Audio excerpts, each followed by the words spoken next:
और सीधे लिए चलते हैं, प्रधानमंत्री नरेंद्र मोदी इस वक्त संबोधित कर रहे हैं। पानी दो तो क्या स्थिति बनेगी? हमारे जो पीने के सिवाय के काम है उसमें सीवेज वाटर का ट्रीटमेंट करके उसमें से पानी बगीचों के लिए, बाकी कामों के लिए बहुत बड़ी मात्रा में उपयोग कर सकते हैं। तो जो वेस्ट है वो वेल्थ में कन्वर्ट होगा और वो पानी की जो गंदगी है वो भी दूर हो जाएगी और शहर के आरोग्य में भी बहुत बड़ा बदलाव आएगा। अगर हम शहर में आरोग्य के लिए ये प्रिवेंटिव चीजों पर बल नहीं देंगे तो कितने ही अस्पताल बनाए कम पड़ जाएंगे, स्वाभाविक है। और इसलिए हमारा शहर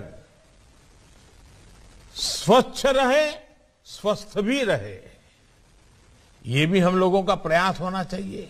और मुझे पक्का विश्वास है कि हम घर से निकले कूड़े कचरे से लेकर के, रसोई से निकले हुए कूड़े कचरे से लेकर के गली मोहल्ले के कूड़े कचरे तक, या इमारतें पुरानी तोड़ करके नई बन रही हैं तो वो भी, इन सारी एक जगह तय करें और कूड़ा कचरा फेंक दे, ऐसा नहीं। हम कोशिश करें कि हम उसमें से कैसे आगे आ सकते हैं। अब जैसे सूरत में सीवेज वाटर ट्रीटमेंट का एक आधुनिक मॉडल डेवलप किया गया है, वहां भी सीवेज वाटर को ट्रीटमेंट के बाद इंडस्ट्री को बेचा जा रहा है और लोकल बॉडी को कमाई हो रही है। ऐसा कई शहरों में होता होगा, तो मुझे जानकारी थी इसलिए मैंने उसका उल्लेख किया। ऐसे कई शहर है जो आज कर रहे हैं और उसके कारण शहर के रेवेन्यू को भी फायदा हो सकता है। और हमारी ये कोशिश होनी चाहिए कि शहर के रेवेन्यू में, इस दिशा में मैं ये मानता हूं कि शहर का जन्मदिवस हमें पता होना चाहिए हमारे शहर का जन्मदिवस कब है। नहीं है तो पुरानी चीजों को खोजना चाहिए, निकालना चाहिए, रिकॉर्ड पर अवेलेबल होगा। शहर का जन्मदिवस बड़े तामझाम के साथ मनाना चाहिए।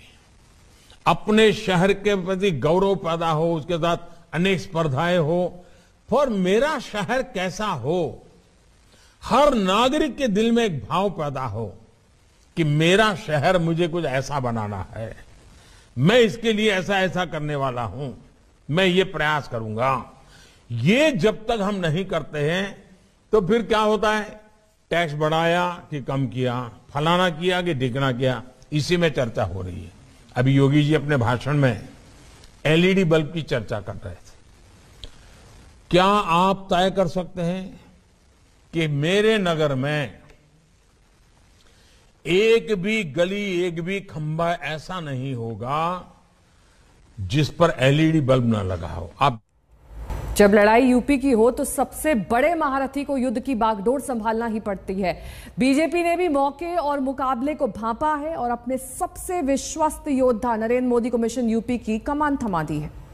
पीएम मोदी ने भी यूपी के चुनावी पथ पर अपने कदम आगे बढ़ा दिए। मोदी के अगले 10 दिन यूपी के ही नाम रहने वाले हैं। 18 से 28 दिसंबर के बीच मोदी यूपी का 4 बार दौरा करेंगे और जब मोदी मोर्चे पर हों तो माहौल क्या होता है ये आप भी जानते हैं।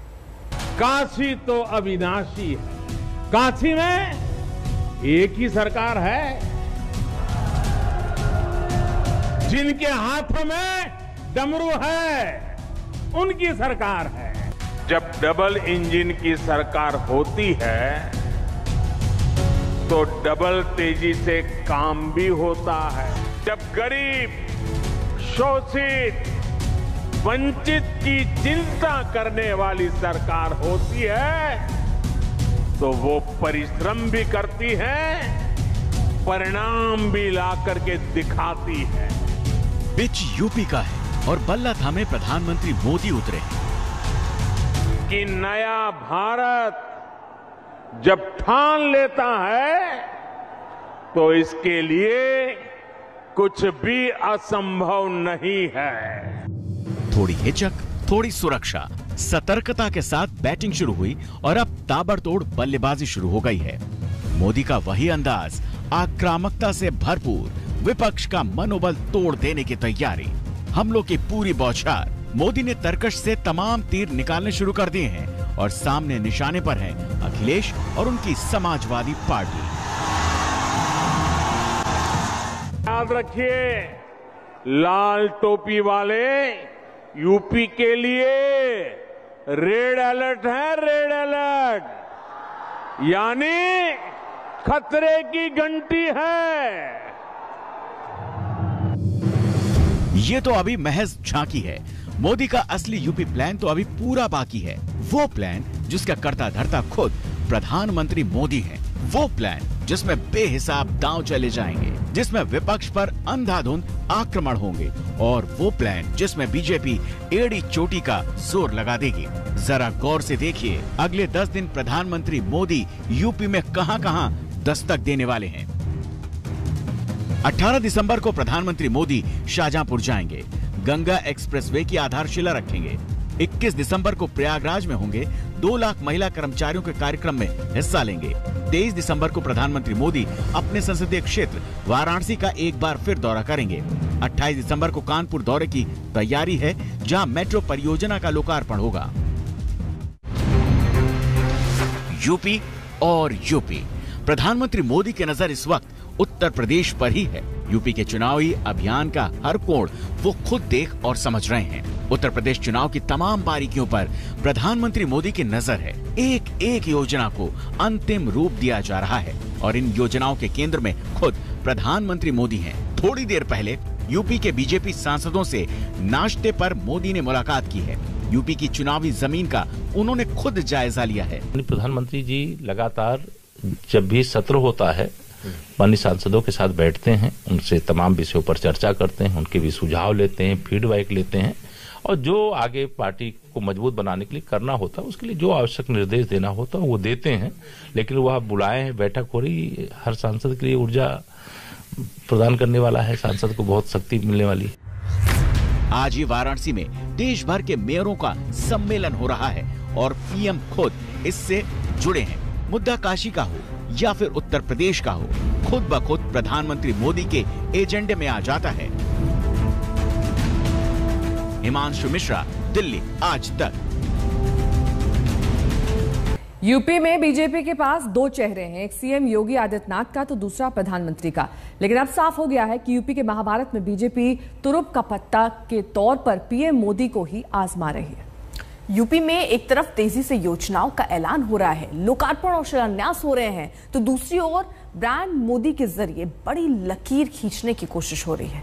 अब बीजेपी का पूरा दारोमदार मोदी पर है, जो अपने अंदाज में दांव चल रहे हैं। आज मैं आपको, पूरे देश को ये बताने आया हूं कि हमने 3 कृषि कानूनों को वापस लेने का, रिपील करने का निर्णय लिया है।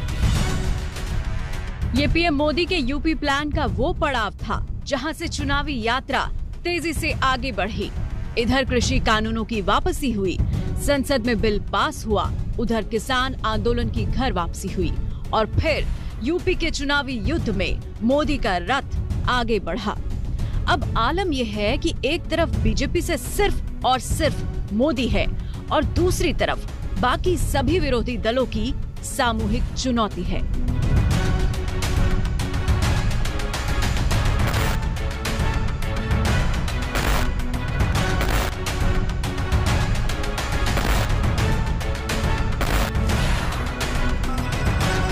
ये महज संयोग नहीं हो सकता कि एक तरफ कृषि कानून निरस्त हुए और उसके थोड़े दिन बाद ही पीएम मोदी का मेगा काशी शो सामने आ गया। बीजेपी की चुनावी राजनीति की पूरी क्रोनोलॉजी को यूं समझिए। सबसे पहले कृषि कानून वापस हुए। पीएम मोदी यूपी के चुनावी समर में पूरी ताकत से कूदे। ये तय हो गया कि एक बार फिर मोदी के नाम पर ही यूपी विजय की कोशिश होगी, और फिर मोदी काशी में एक नए अवतार में नजर आए तो ये साफ हो गया कि चेहरा मोदी का होगा और मुद्दा हिंदुत्व का होगा। बीजेपी मोदी मंदिर के सहारे ही आगे बढ़ेगी। औरंगजेब के अत्याचार, उसके आतंक का इतिहास साक्षी है। जिसने सभ्यता को तलवार के बल पर बदलने की कोशिश की, जिसने संस्कृति को कट्टरता से कुचलने की कोशिश की, लेकिन इस देश की मिट्टी बाकी दुनिया से कुछ अलग है। यहां अगर औरंगजेब आता है तो शिवाजी भी उठ खड़े होते हैं।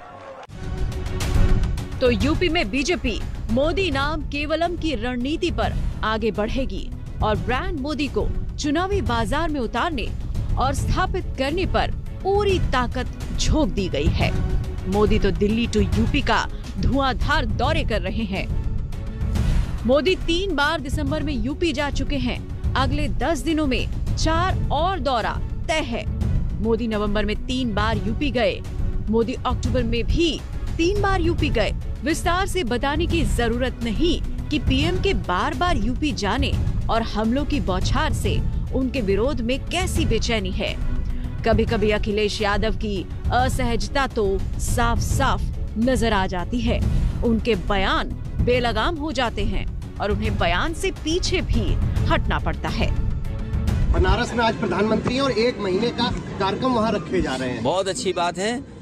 1 महीना नहीं, 2 महीना, 3 महीना वहीं रहे, अच्छी बात है। वो जगह रहने वाली है, आखिरी समय पर वहीं रह जाता है बनारस। बनारस लोग क्यों जाते हैं? आखिरी वक्त सरकार का है, ये सरकार जाने वाली है।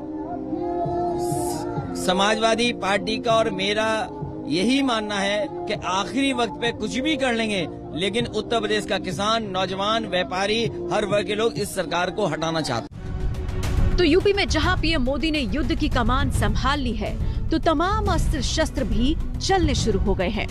विरोधी पर हमले हो रहे हैं तो जनता पर सौगातों की बारिश हो रही है। गुरुवार को योगी सरकार ने अनुपूरक बजट पेश किया। उसके कुछ ऐलानों पर गौर कीजिए। प्रदेश में 24 घंटे बिजली आपूर्ति के लिए पावर कॉर्पोरेशन को 10 अरब की धनराशि, हर घर बिजली योजना के लिए अलग से 185 करोड़, खेल विभाग को अनुपूरक बजट में 10 करोड़, काशी विश्वनाथ दर्शन के लिए 10 करोड़, किसान और वृद्धावस्था पेंशन के लिए 670 करोड़। हम यही कहने के लिए आए हैं कि जो स्पीड सरकार ने बढ़ाई है वो उत्तर प्रदेश को नंबर 1 राज्य के रूप में देश के अंदर आगे बढ़ाने के लिए वह स्पीड फिर से स्पीड ब्रेकर न आने पाए, इस दृष्टि से हम लोगों ने इस कार्य को आगे बढ़ाया है। और एक्सप्रेस वे, मेडिकल कॉलेजेस का निर्माण, ये उसी श्रृंखला का हिस्सा है। अब अखिलेश यादव और बीजेपी के विरोधी दल खुद समझ लें कि यूपी का चुनाव कितना मुकाबले और मुश्किल भरा साबित होने जा रहा है। लखनऊ से कुमार अभिषेक के साथ आज तक ब्यूरो।